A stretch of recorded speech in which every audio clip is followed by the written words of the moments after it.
have a BMW car payment that, you know, when I bought, I thought I was working in Congress, I guess. It's a $600 car payment a month, and make about $1,200 a month. And are you kidding? No. Really? I mean, Yeah. were you making $1,200 a month when you took that car payment? When I first jumped into my first car. No. The $600 car payment on the Beamer. Were you making $1,200 a month when that payment was approved? I was making about $2,000. And who is the lender? BMW Financial. Okay. Well, we've established that their financial people are not as smart as the people that build their cars. Wow. I'm scared for you, man. So, yeah, you got to get that thing sold, don't you? Yes, and I'm negative 15,000. I'm upside down 15,000 because I rolled in negative equity from my last BMW before that. What do you do for, how many hours a week are you working? Just 20. I'm a full-time student. How old are you? 27. What are you studying? Aircraft mechanics. That's good. When will you graduate? June. Oh, good. Okay. So there's a light at the end of the tunnel on your income going up substantially, right? Right. Like by this time next year, you ought to be an aircraft mechanic making how much? Probably about, average out here is about 22 an hour. Yeah. Okay. About $50K a year. Yeah. Okay. Okay, that'll help, because you know that'll help you get out of the mess. I don't know how you're doing it. I mean, how are you eating and keeping this car payment up? Well, I don't have any. I live at home, so I don't pay rent. Oh. I'm lucky on that. But I also have $10,000 in credit card debt. And I'm only able to barely make the minimum payment. So well, our first goal is to tread water until you graduate and get your income way up. The second goal is do anything you can in the interim to get your income up and still graduate in May.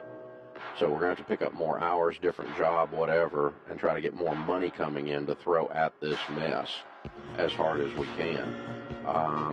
My guess is you might be able to clean up some of the credit card debt. Of course, you need to get them out and have plastic surgery, right? Right. And, you know, get rid of them because we don't want to use them ever again. But maybe you can whittle a few of those away between now and May, and then when May comes, June, you graduate, you get out, get a much, much better income. Then we start beating on this car situation. Maybe we can find a way to get some of the upside down amount covered so that you can get it sold. But I don't know if anybody's going to loan you $15,000 right now to sell this car, and that's really what you need, right? Correct. What do you think about making a contractual loan with family members? Well, I think it turns the borrower as slave to the lender, and I think it turns that family member into your master. Who are you talking about? Either one of my two uncles that I think are able to do it, if they're willing to do it. Yeah. If I were your uncle, I would love you enough to not do that for you. I wouldn't do that for you. I would make you fight through this because I think there's a high probability you're not going to pay them and you're going to damage that relationship. Or pay them as agreed. Not because you're not a good guy, but because the mathematics of this situation suck beyond belief. Does that make sense? And so I don't want, if I'm your uncle, I might give you some money, but I'm not going to loan you any money because you are in a mess, dude, and you're not going to be able to pay it anytime soon easily.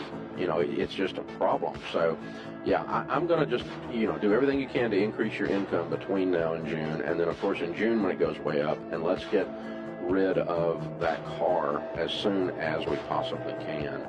And, you know, the good news is you're only 27 and you got the rest of your life to never do something this stupid again.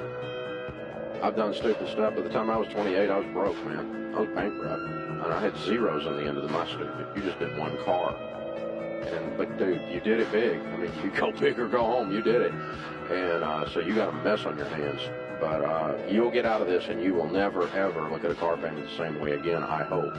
I hope you've learned your lesson. And I hope this is, you know, that's the problem with pain you know, it's a great teacher. It's a thorough teacher, but it's pain.